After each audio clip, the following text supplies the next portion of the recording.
Welcome to this short Mental Health Support Teams in Schools presentation that helps to give some support on helping your child return to school. We will be discussing some of the worries you and your child may be feeling after the announcements of schools returning. Although it is important to recognise the well-being of the young people in your lives, as parents, when supporting your children, it is equally important to recognise your own well-being too. So we will be taking some time in this presentation to discuss why it is important to look after ourselves as well. We are the Mental Health Support Teams in Schools, known as the MHST for short.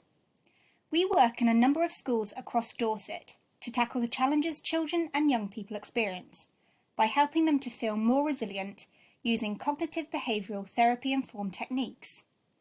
These support them in looking after themselves and give them strategies to help them cope better with life's ups and downs. As we are part of a pilot programme, we currently have 3 teams working across Dorset in a number of specific schools. The areas we are working in are Bournemouth, Christchurch and Poole, Weymouth and Portland, and North Dorset.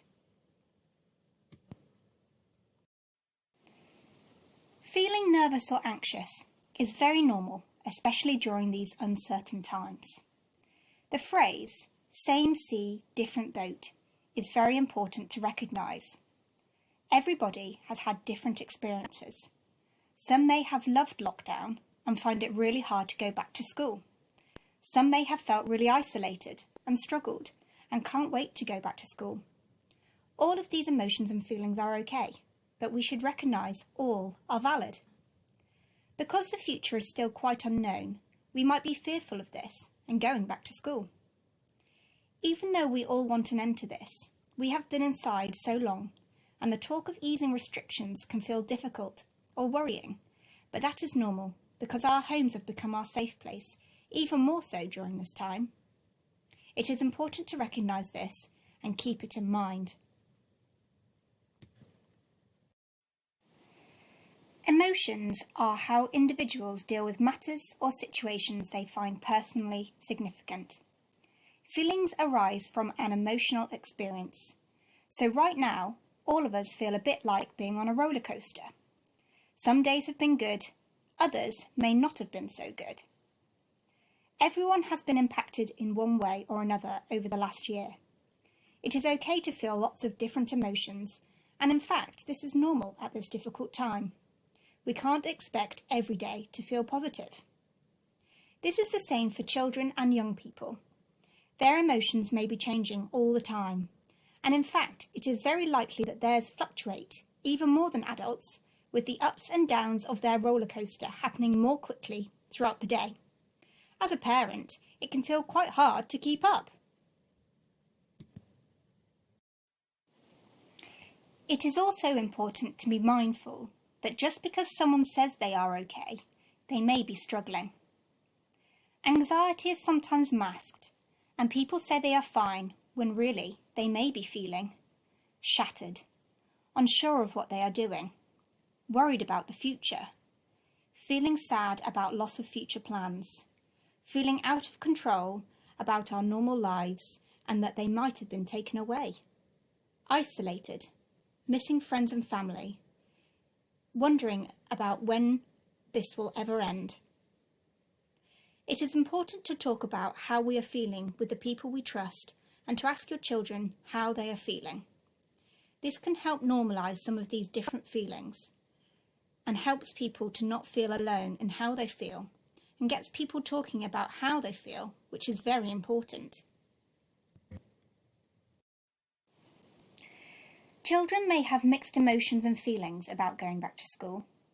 We may all have different worries and concerns, but the main ones found in a recent survey in 2020 by the Hertfordshire County Council Integrated Health and the Care and Commissioning Team found the most reported worries were things being different and uncertain, such as GCSE and A-level exams, enjoyable parts of school not happening anymore, catching COVID-19, managing social distancing, being under pressure academically, and changes in friendships and relationships.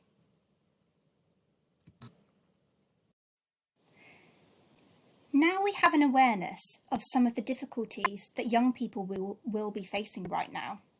It's natural to wonder what you can do to help.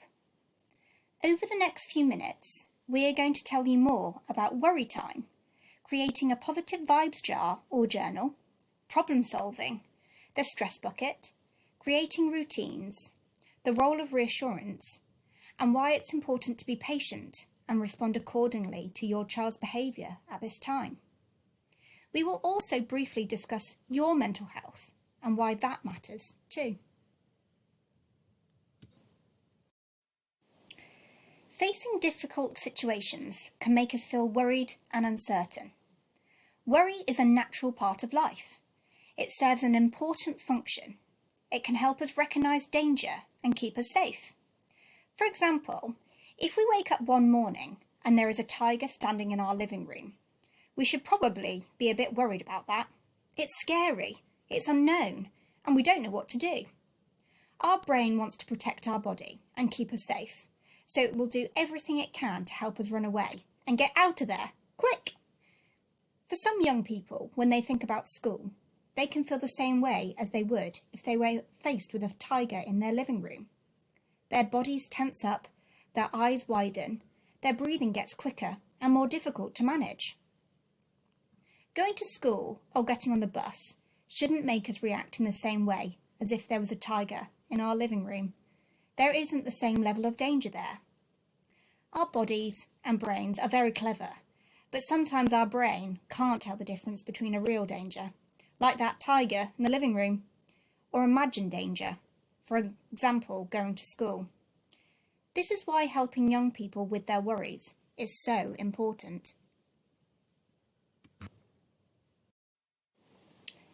For some young people, they may benefit from writing down their worries and putting them in a box or using a worry monster.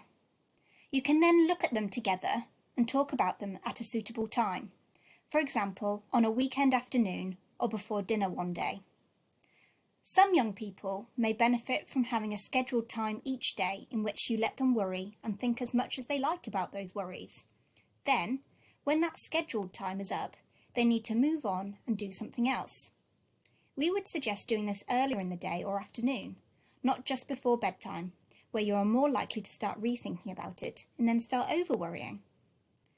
Others may benefit from just knowing you are there to hear them and talk about their concerns. It is a good idea to give your child options and let them be involved in the decision-making about how they manage their worries.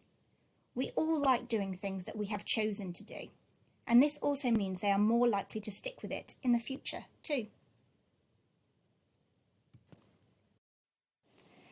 A positive vibes jar or journal is another way of helping young people face difficult situations. We know that by encouraging young people to focus on things they enjoy, or the positive side of life, we are encouraging their brains to create positive thoughts in their brains. Positive thoughts make us feel good.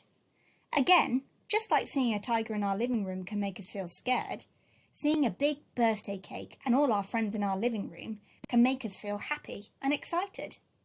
We can create the same positive feelings in our body from thinking about positive experiences as we can from seeing and having them.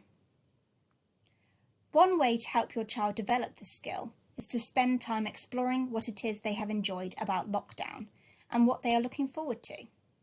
It can help to ask curious questions such as, what have we learnt from the lockdown experience? What things did you enjoy about school? You can also look to the future together. What are you looking forward to about returning to school? What will be the same? What will be different? How will going back to school help you achieve your goals? Change can be difficult, but it provides an opportunity to build resilience and develop independence. These thoughts can also help us when we start thinking negatively, and we can use these positive thoughts to challenge those negative thoughts, almost like a mini argument in our head, and hopefully those positive thoughts will win over those negative ones. Sometimes when talking with your child, you may find that they come up with problems that they may face at school or at home now that their routines are changing. One way to support this process is to encourage your child to work through their difficulty using problem-solving skills. Step 1. What's the problem? Try to get them to be as specific as possible. Step 2. Come up with a list of solutions, including all the outrageous ones that will never happen. Step 3. Consider the consequences of each possible solution. Step 4. Pick the best solution to try out and give it a go. Step 5. Check in and see how it's working out. For younger children, they may need you to do this with them, but for older children, it may be enough to explain the process to them and check in with them once they have completed steps 1 to 3, before going on to steps 4 and 5 with your support. The stress bucket helps to look at some of the everyday stressors that happen in our child's lives. These can range from the idea of a looming mini-exam or mock, homework that has been recently set, making sure everything is organised at home, a friendship fallout, even social media presence, and not writing the right thing on Snapchat or Instagram. These might be subtle stressors, or might feel unimportant to us as adults. But to your young person, they might feel like the most important thing in the world. As a parent, it could be that you can help your child find a way to punch a hole in their stress bucket that they haven't been able to find. This could be through support with their homework or helping to organise an activity with them that you know they love and would help them relax. It can even just be setting up some one-on-one time with them so that they have some special time with you to chat through any potential worries they are thinking about. Equally, helping them to identify any areas where they might not realise they are feeding back into their stress bucket by accident can also help reduce their stresses. But it is important that you do this in a supportive manner, as opposed to just picking out potential bad habits. You don't want to add to their stresses. Try gently talking to them about their stress bucket. Can they identify any areas that could be feeding into their stresses? It can be really helpful to look at your own stress bucket too. Is there anything you are doing by accident that feeds back into your stress bucket? I know that for me, I need to be careful staying up watching that last episode on Netflix. Perhaps getting into a better sleep routine would make me feel better in the mornings, and therefore less stressed when the alarm goes off. Talking of those routines, another way to support your child is through encouraging routines. Routines can take some effort to create, but once you set them up, they may have many benefits. They can help you feel more organised and in control, which lowers your stress. They can help you feel like you're doing a good job as a parent. They help your family get through your daily tasks more efficiently and free up time for other things. They often mean you don't have to sort out disputes and make decisions. For example, if Sunday night is pizza night, no one needs to argue about what's for dinner. Routines can be part of an organised and predictable home environment, which helps children and teenagers feel safe, secure and looked after. A predictable family life can also help children cope during developmental changes like puberty, or life events like the birth of a new child, divorce, illness or a house move. Routines do have many benefits, but it's also good for children and parents to have free time to play, relax or be creative. Fun and spending time together fosters a sense of belonging and strengthens family relationships. Things like reading a story together before bedtime is a great thing, and sharing regular family meals too.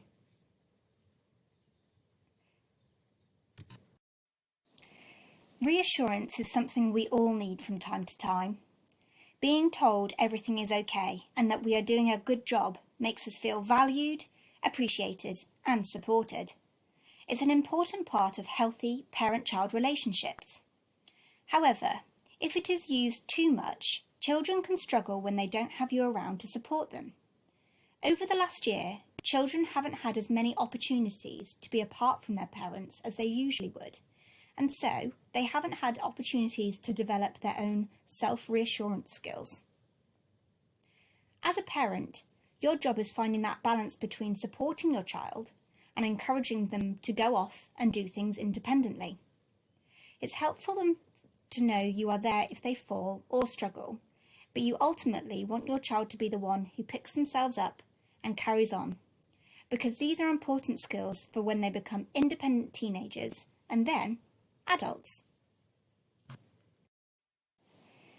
We know that lots of children are worried about going back to school, and one way you can use Reassurance to help with these worries includes reassuring them that school is a safe place. Try not to use blanket reassurance statements such as, "It'll be fine, don't worry." Limit reassurance and encourage them to think about ways to keep themselves safe. For example, following the new school rules and washing their hands. Explain what you as a parent will do to keep yourself safe while they're in school. Excessively reassuring helps the anxiety in the short term, but in the long term, it can maintain the anxiety. Being patient during the return to school is going to be really important for your child. Just because they have got back into the normal routine of getting up and getting dressed and then getting into school doesn't mean that their emotions and mental health are back in the same place they were a year ago. Change can also be very tiring, so be prepared for more emotional meltdowns and crying, particularly from younger children. It's also important to remember that returning to school may mean that your child can't eat whatever and whenever they want, as they may have been doing over this past year. Their opportunities for snacks at school will be limited. They may be very hungry when they first get out of school, and this can also result in meltdowns or emotional outbursts, as none of us are our best when we're hungry. During any emotional outburst from our child, it can be really hard to remember that we need to be the adult in this relationship. When anyone is shouting or screaming at us, it doesn't feel good. It can make us feel frustrated and hurt. But if your child is expressing their emotions this way, they are trying to tell you something. This is why it can be helpful to take 90 seconds before responding. A simple practice called STOP, STOPP, can help. First, stop.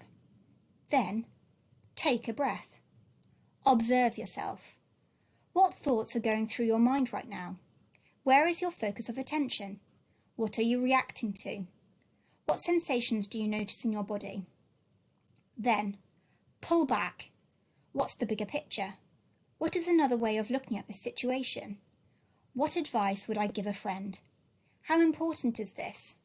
How important will it be in 6 months' time? It is also important to remember it will pass. Finally, practice what works. What is the best thing to do right now? What is the most helpful thing for me, for others, for the situation? Do what will be effective and appropriate. These steps are proven to help people in times of stress when our capacity to think clearly is impaired.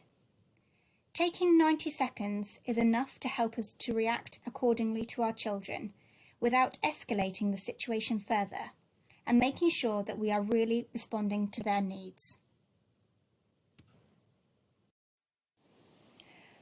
All of the strategies we have suggested are impossible without you. Your mental health and well-being is as important as that of your child.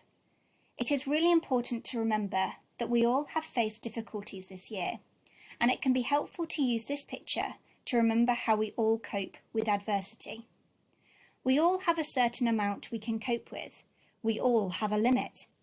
We all have a cup, so to speak, and that cup gets filled up pretty quickly these days. Concerns over our children, confusion over the guidance from the government, concerns about our older relatives or our own physical health, and not quite knowing what the future will hold, all add up in our cup. Soon enough, our cup starts to overflow, and we get feelings of anxiety, exhaustion, being generally overwhelmed, and burnout. It's important to be aware of our own cups and be conscious if we are taking on too much. If we are not looking after our own mental health, we will not be as effective or capable to help our children when they are struggling.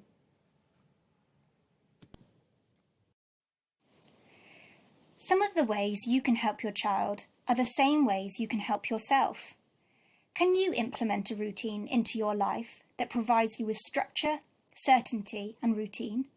Can you find ways to enjoy yourself and get some time out? For example, by taking a bath, calling a friend, or going out for a walk? Would you also benefit from writing your worries down and getting them out of your head? One of the ways children learn is by watching those around them. They will see if you are looking after your own mental health and well-being, and this will encourage them to do the same. If you put your mental health and well-being as a priority for your whole family, you will all benefit. If you are worried about your child, there is further help available. Don't be afraid to get more support if you need it. People are here to help. You can access further support by visiting your GP and talking to teachers at your child's school to see local support that is available. We have also included some website with some excellent resources. These are linked on this slide and can provide further information on general well-being and how to get more support for your child. The MHST also has Facebook, Instagram and Twitter, and you can find these links from our CAMS website. If you have a teenager or an older child, they can access support themselves. On the slides, we have suggested a few organisations available for them. There are free telephone helplines available 24 hours a day, but if your child would prefer to communicate via text, there is a confidential number they can text, or they can use an online chat function available on COOTH's website. These are, of course, available to you too.